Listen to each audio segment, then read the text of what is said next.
Hello.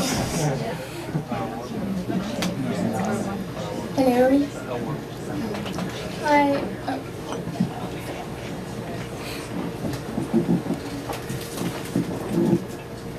Hi, my name is Charlotte. Host Michael.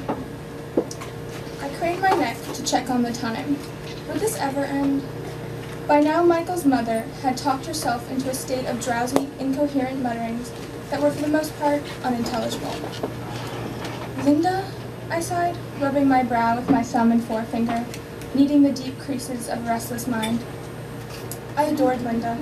She was one of my best friends, but the old woman was really of no use after 5, at least to anyone trying to maintain a conversation.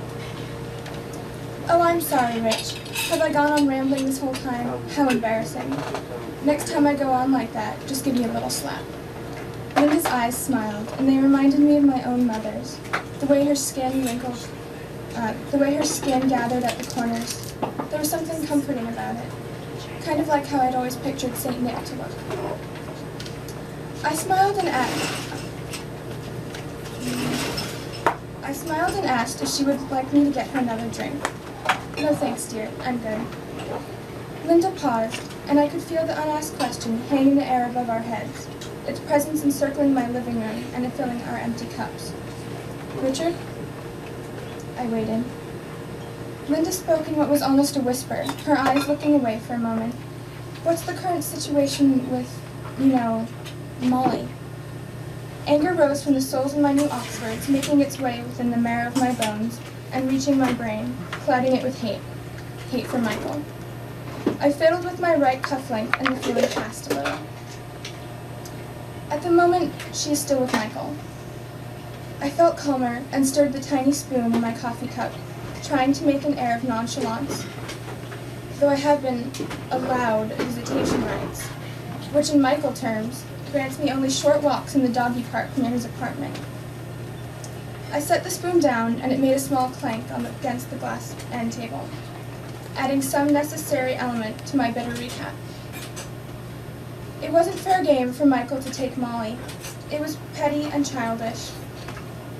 Michael had already taken everything else, the Peggy Lee records we used to listen to, and some from my private collection, my favorite Tom Ford suit, which was 2 sizes too big to fit Michael, so that one was obviously just to be an ass. And of course, our beautiful mahogany bed, the one we bought together in Nice. Linda fidgeted in her armchair. She was Michael's mother after all, before she was my friend. I took her hand. I'm sorry, Linda. And she smiled, closing her other hand over mine. It was then that I realized I had never noticed how similar Linda was to Michael. I felt tears pour from my eyes, the aching feeling of an agonizing groan or sob caught in the back of my throat.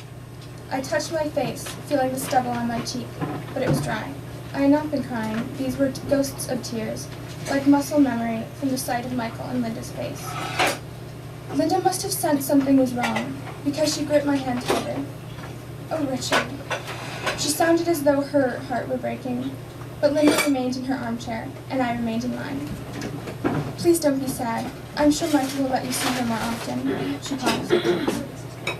He just takes longer than most people to get over things like this. Give him some time. I closed my eyes. I wanted to ask her, what makes you so sure I'm any more deserving than him? Wasn't I the one who forgot his birthday? Maybe I was just as guilty as Michael. Maybe we ruined us together. Minutes had passed in silence as I drowned in my thoughts, and again there was an uncomfortable feeling in the air.